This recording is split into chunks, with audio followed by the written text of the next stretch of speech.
जय गुरु जी। संगत जी, हम सब जानते हैं गुरु जी महाराज ने कहा कि जिस वेले तुम अपने रब नू याद कर लो वही अमृत वेला है।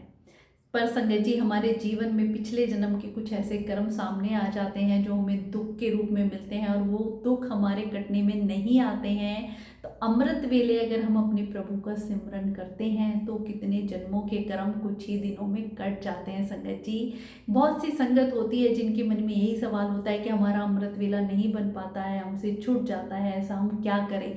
संगत जी, आज एक ऐसी सच्ची घटना मैं आप लोगों के साथ शेयर करना चाहती हूँ जिससे इतनी बड़ी हमें सीख मिलती है, अमृत वेले की बढ़ियाई का पता चलता है कि आपका अमृत वेला कभी नहीं छूटेगा।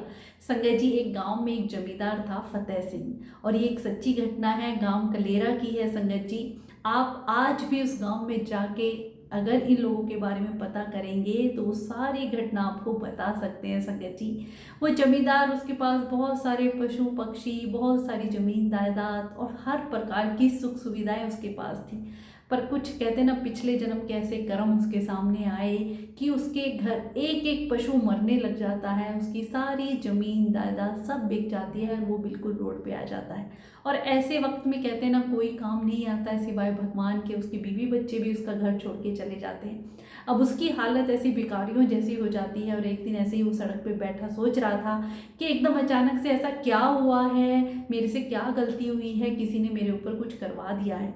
तो उनके गुरु मुख मित्र आए और वो बोले कि तुम परेशान मत हो, जो हो गया उसे तो भूल जाओ, पर आगे आप ये सोचो कि बाबा नंद सिंह जी जो पास में ही रहते हैं, तुम्हें उनकी शरण में जाना चाहिए। किसी ने जो भी तुम्हारे ऊपर कुछ भी करवाया है, पर एक बार तुम उनसे मिल लो तो तुम्हें खुद बहुत अच्छा लगेगा। संगत जी, वो बाबा नंद सिंह जी का दर उन्हें बताते हैं। आप देखिए, वो जमींदार सब सुख सुविधाएं होते हुए ना कभी किसी सत्संग में, न सेवा में, न सिमरन में गया, पर जब उसके ऐसे दुखों का पहाड़ टूटा तो वो भगवान की शरण में जाते हैं। जो पूर्ण संत हैं, महापुरुष के पास जाते हैं, वह सत्संग सुनते हैं, उन्हें ऐसा कीर्तन सुनते हैं, बड़ा अच्छा लगता है। पर जब सारी संगत चली जाती है तो वो बाबा नंद सिंह जी के चरणों में गिर जाते हैं और कहते हैं, तब बाबा नंद सिंह जी ने उठाते हैं कि और भी जमींदार उठ। तो वो बोले, काहे का जमींदार, मेरे पास तो कुछ भी नहीं बचा है, मेरे ऊपर तो किसी ने ऐसा कुछ करवा दिया है कि आप देख लीजिए मेरी क्या हालत हो गई है, आप कुछ बताइए ना जिससे कि मेरा पहले जैसा सब कुछ हो जाए।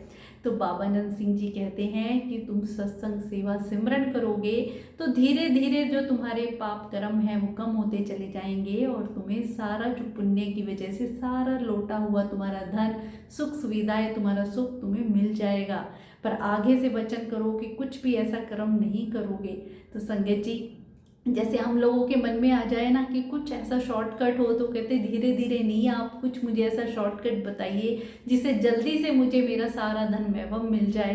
तो बाबा नंद सिंह जी कहते हैं, इसका एक ही उपाय है, क्या तुम कर पाओगे? वो कहते हैं, हाँ जी, मैं हर कुछ करने को तैयार हूँ।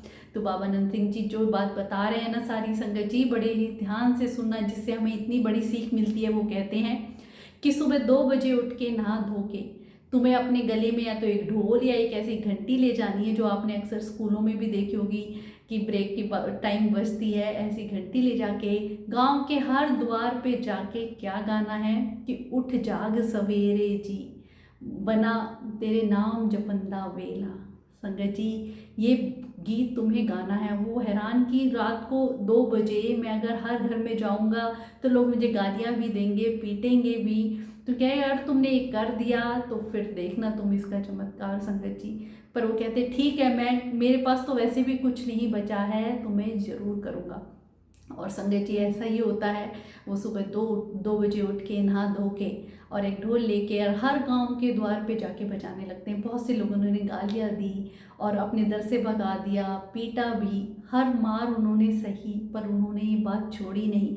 संगत जी, बहुत सी ऐसी संगत थी जिनके मन में खुद आ गया, बात तो सही कह रहा है, ये वेला तो है ही अमृत वेला जिसमें हमें अपने प्रभु का सिमरन करना चाहिए। तो आधे से ज़्यादा गांव सिमरन में बैठ जाता है। संगत जी, और जैसे ही कहते हैं ना, अमृत वेला करने से ज़्यादा बड़ाई अगर आप लोगों को अमृत वेले से जोड़ देते हैं। तो तो संगत जी धीरे धीरे आधा गांव जब सेवा सिमरन करने लग जाता है अमृत वेले, तो कुछ ऐसा क्या चमत्कार होता है, सब हैरान रहते हैं कि ऐसा क्या हुआ। उसका सारा खोया हुआ धन, उसकी सारी जमीन जायदाद, सारा धन वैभव वापस आ जाता है संगत जी। और आज भी उस गांव में उस जमींदार का नाम है।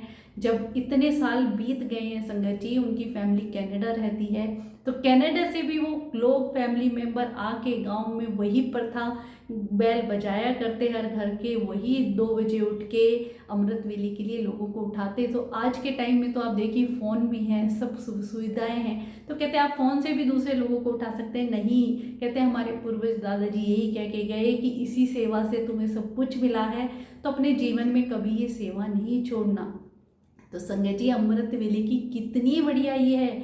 अगर हमारे कर्मों में भी कुछ ऐसा कष्ट परेशानी लिखी है, तो हम सुबह उठ के नित्य नेम करके उस प्रभु का ध्यान करके अपने कितने सालों का कष्ट परेशानी कितने ही कम दिनों में कटा सकते हैं संगत जी। अब बहुत सी संगत इसी कन्फ्यूज़न में रहती है कि हमें अमृत वेले उठ के क्या करना है। संगत जी जिस चीज़ के साथ भी आपका कनेक्शन, चाहे आपको गुरुवाणी सुनने में गुरु जी के साथ कनेक्शन फील हो, चाहे गुरु जी का मंत्र जाप हो, चाहे आप ध्यान में बैठें, चाहे गुरु जी से बात करें, चाहे आप शिव पुराण भी पढ़ लें, कुछ भी धार्मिक ग्रंथ भी पढ़ लें संगत जी, वही अमृत वेला सिमरन होता है, अपने प्रभु को याद करना। तो जो संगत अपना नित्यनेम और सत्संग सेवा सिमरन अमृत वेले उठ के करते हैं ना संगत जी, तो उनके जीवन में जितने भी कष्ट परेशानी होती है बहुत ही आसानी से कट जाती है। मैं तो कहूँगी क्योंकि ये कलयुग है, हर किसी के जीवन में कष्ट है, परेशानी है। अगर हमें ये जल्दी से कटवाने हैं तो हम उस प्रभु को सिमरन करें, क्योंकि अमृत वेले का समय संगत जी कहते ना वो सारी देविया शक्ति उस वक्त मौजूद होती है। हमारा ध्यान भी नहीं भटकता है, कोई फ़ोन नहीं बजेगा, कोई बैल नहीं बजेगी, या किसी काम की चिंता नहीं रहेगी। तो उस रब के लिए कुछ टाइम तो हम अलग से निकाल सकते हैं संगत जी, अपनी नींद को त्याग के। अगर जो भी संगत उठना चाहती है अमृत वेले ज़रूर उठें। इसमें कोई नियम भी नहीं है कि आपको नहाना धोना ही है, आप अपने बिस्तर पे ही हाथ मुँह धो के उस प्रभु के सिमरन में बैठ जाएं। वो वेला इतना पवित्र होता है ना संगत जी, भगवान बहुत जल्दी से हमें सुनते हैं। और नित्य नेम, कई संगत पूछती है कि नित्य नेम क्या होता है। नित्य नेम संगत जी की एक पर्टिकुलर टाइम, जैसे कि आपने अगर सोचा है कि मैं 5 बजे उठ के भगवान के दर पे बैठ जाऊंगी, तो आप करेक्ट उसी टाइम पे जब बैठते हैं तो आपको पता है जब धीरे धीरे आप कंटिन्यू इसे करते हैं तो भगवान उसी वक्त वहाँ मौजूद होते हैं। वो भी आपका इंतज़ार कर रहे होते हैं कि मेरा भक्त अभी तक आया नहीं, क्योंकि भगवान उस वक्त भक्त का इंतजार करते हैं। ये नित्य नेम होता है संगत जी। और आप कुछ भी सिमरन कर सकते हैं। आप ध्यान में बैठें, गुरु जी को याद करें, गुरु जी के स्वरूप से बातें करें, उनका मंत्र जाप करें संगत जी। अमृत वेले से हम कितनी ही अपनी कष्ट परेशानियों को कटवा सकते हैं। तो संगत को ज़्यादा से ज़्यादा जोड़ा करो। और कहते हैं अमृत वेला करना से भी बढ़िया ही संगत को अमृत वेले के लिए जोड़ने से है। तो आपके आसपास भी जो भी कोई है, कष्ट में है, परेशानी में है, उनसे कहें अमृत वेले जुड़ें, अमृत वेले प्रभु का सिमरन करें, तो भगवान हमारे कष्ट परेशानी जरूर काट देते हैं। अनंतम शुक्राना गुरु जी।